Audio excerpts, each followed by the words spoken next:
बोल गणपति महाराज की जय। आज मैं आपको दशम अध्याय की कथा सुनाने जा रही हूँ। कल आपने 9वें अध्याय में सुना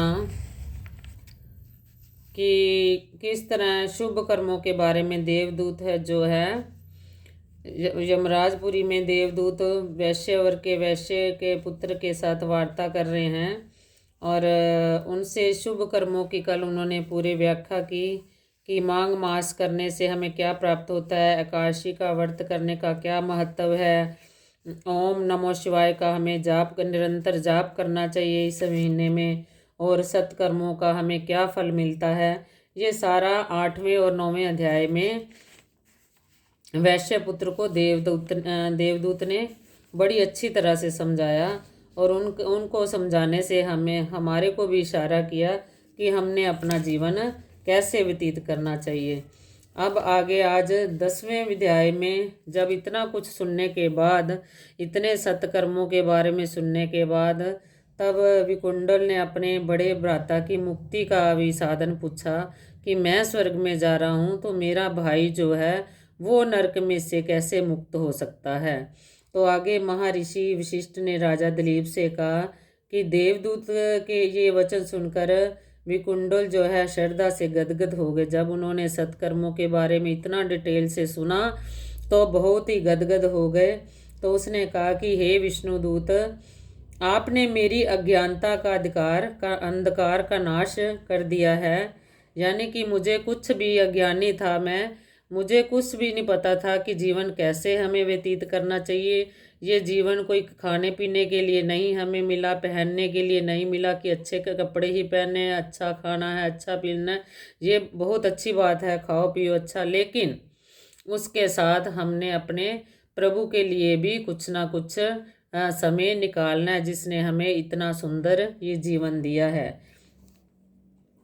तो मेरी विष्णु दूत, आपने मेरी अज्ञानता का अंधकार का नाश कर दिया है। अब कृपया मुझे मेरे बड़ी भाई की नरक से मुक्ति का उपाय बताइए। विष्णु दूत ने कहा कि हे वैश्यवर, यदि तुम अपने 8वें जन्म के तमाम पुण्य अपने बड़े भाई को अर्पण कर दो तो तुम्हारा बड़ा भाई नरक के घोर कष्टों से मुक्ति पा सकता है। तब विकुंडल ने कहा कि मैं अपने 8वें जन्म के पुण्यों का दान देने के लिए तैयार हूँ, लेकिन मुझे तो यही नहीं पता कि मैंने अपने 8वें जन्म में किया क्या था। कृपया आप ही मुझे मेरे 8वें जन्म का हाल बताइए। तब विष्णुदूत ने कहा कि हे वैश्यवर, मैं तुम्हारे 8वें जन्म का हाल सुनाता हूँ। हे वैश्यवर, यदि विकुंडल ने कहा कि मैं अपने 8वें जन्म के पुण्यों का दान देने के लिए तैयार हूँ, लेकिन मुझे अपने 8वें जन्म का पता ही नहीं है कि मैंने क्या किया था। तब विष्णुदूत ने कहा कि मैं आपको बताता हूँ, मैं आपके 8वें जन्म का सारा हाल जानता हूँ। तब उस विष्णुदूत ने कहा कि हे वैश्यवर, 8वें जन्म में तुम एक मत्स्य देश में निवास करते थे। तुम ज्ञानी भी थे, ध्यानी भी थे, तपस्वी भी थे और विष्णु के भक्त भी थे। तुम सदा मांग मास के व्रत रखते तथा स्नान भी विधि पूर्वक करते थे। उसी प्रदेश में मधुबन में महर्षि शांकली भी निवास करते थे।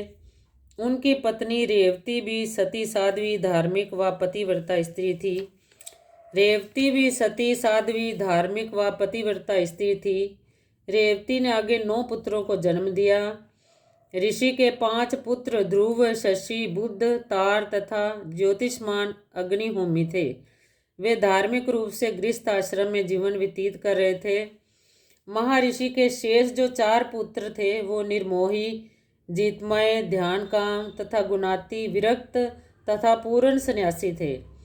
उन्होंने काम, क्रोध, लोभ, मोह, अहंकार, वायु, शीत, उष्णता आदि सबको वश में कर रखा था। एक दिन मध्यकाल के समय 4 योगी जन जो तुम्हारे द्वार के निकट से गुजरे, तुमने उन्हें देखा और आग्रहपूर्वक अपने घर ले आए। वे महीना माघ मास का था। तुमने अत्यंत श्रद्धापूर्वक उन साधुओं की यथा योग्य सेवा की। चारों ऋषि तुम्हारी भक्ति भावना से अत्यंत प्रसन्न हुए। तथा तुम्हें हृदय से आशीर्वाद दिया। विष्णुदूत ने अपने 8वें जन्म का वर्णन सुनकर वैश्य पुत्र कृतकृत्य हो उठा। उसने अपने 8वें जन्म के तमाम संचित पुण्यों का तत्काल अपने ज्येष्ठ भाई को भ्राता को अर्पण कर दिए। उसी समय ज्येष्ठ ज्येष्ठ ज्येष्ठ भ्राता जो थे, नरक से मुक्ति प्राप्त हो गई। उस स्थान पर पुष्पों की वर्षा होने लगी तथा देवदूतों ने अत्यंत प्रेम पूर्वक दोनों भाइयों को स्वर्गारोहण प्रदान किया।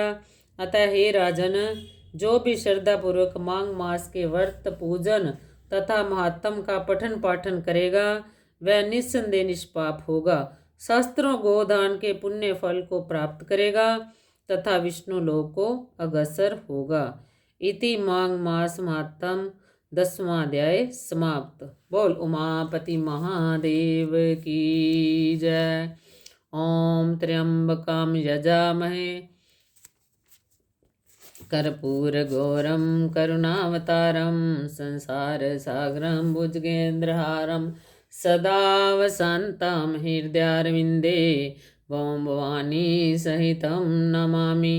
तमेव माताश्च पिता तमेव बन्धुश्च सखा तमेव विद्या द्रविणं तमेव सर्वं मम देवो।